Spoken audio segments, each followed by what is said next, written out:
morning. We are pleased to report a very strong set of numbers at Biocon for the first quarter of FY14. I think we have really delivered a very healthy growth of 22%, driven by strong traction in our biopharma business. I'd just like to give you some headline numbers. Revenues have been registered at 723 crores. EBITDA is up 26% at 175 crores, and PAT is up 19% at 94 crores.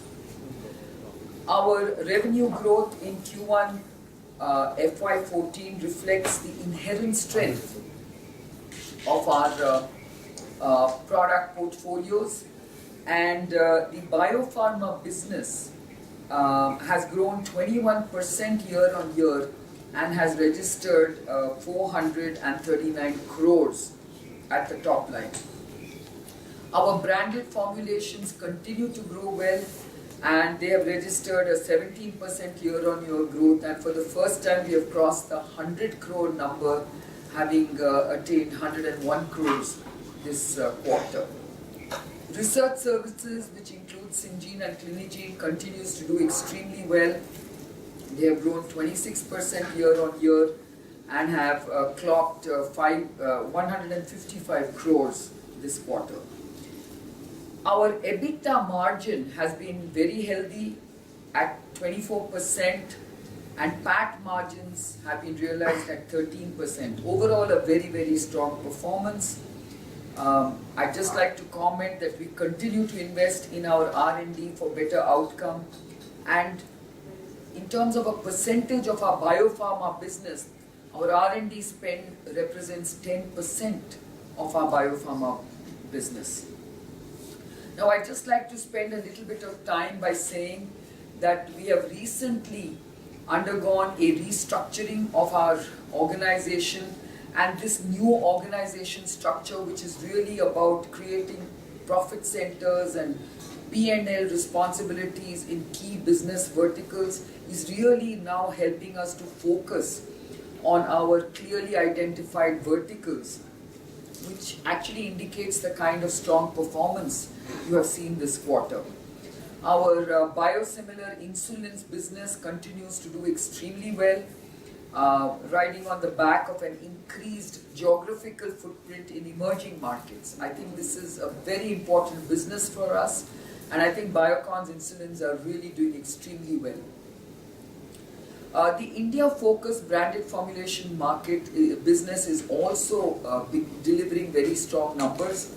Having said that, I must bring it into context that the Indian market has seen some challenges on the basis of pricing confusion in terms of policies and pricing kind of issues, where stockists have been reluctant to take stock on hand until the pricing issues are kind of resolved. So every company has been challenged with this kind of issue, and we have seen that there has been an overall industry decline, and unless the policies and pricing issues get sorted out, it won't resume back, but we are beginning to see that there is now beginning to be a resumption of the same original growth pace. Having said that, Biocon has grown ahead of the market and ahead of most peer companies. So it tells you that we are making very, very good progress on our branded formulations business.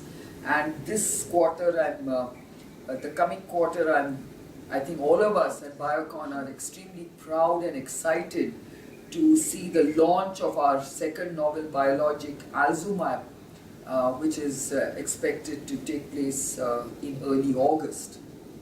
As you know, Alzumab or Itolizumab, which is the generic name for Alzumab, has been an extremely important R&D program for us.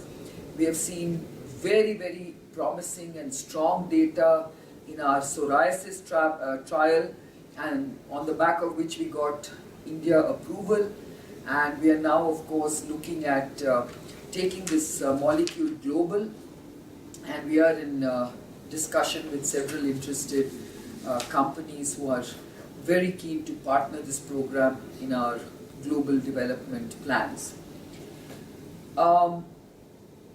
We also would like to focus in the current fiscal to accelerate our performance across the SBUs, and particularly we see good progress in our biosimilars. Like I mentioned, I think insulins will be a strong growth driver this fiscal, along with branded formulations, research services, and basically I believe that we are still seeing some very challenging environmental conditions in India, especially around regulatory aspects of the pharma biotech sector.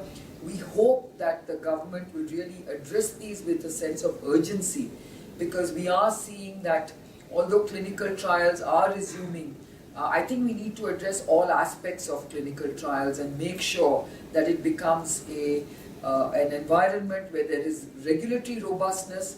We don't want more of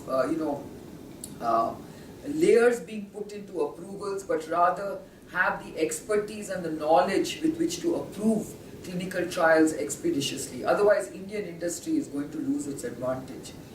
I think we need to also focus on other aspects of incentivizing Indian pharma sector in terms of export benefits, because I think the depreciating rupee is actually giving us a huge export opportunity, and the Indian pharma sector is a strong exporter of products to global markets, and we really believe that the government needs to take advantage of a weak rupee and incentivize Indian industry to augment exports.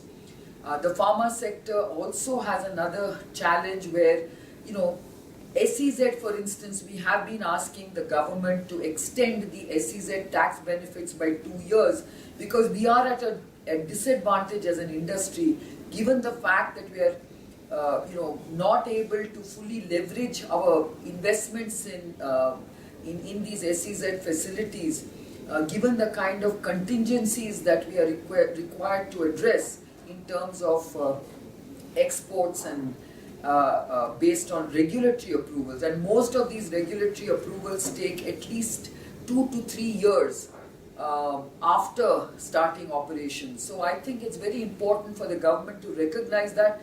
At an industry level, we have asked the government to extend SEZ tax benefits by 2 years, and I hope the government really looks at these kind of issues with a sense of urgency, because this is the time to encourage companies to focus on exports and to give investor confidence that the government is really looking at these kind of opportunities.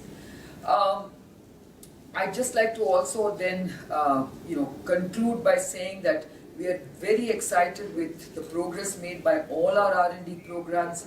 Of course, itolizumab has been a very, very strong performer in the R&D programs, and we have been rewarded by our investments in this particular program.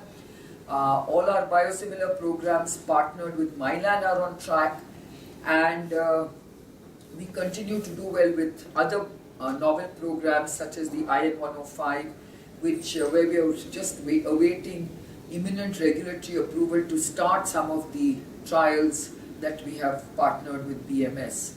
I look forward to continuing with this pace of growth for the rest of the year, and provided there are no external surprises, I think this fiscal augurs very well for Biocon.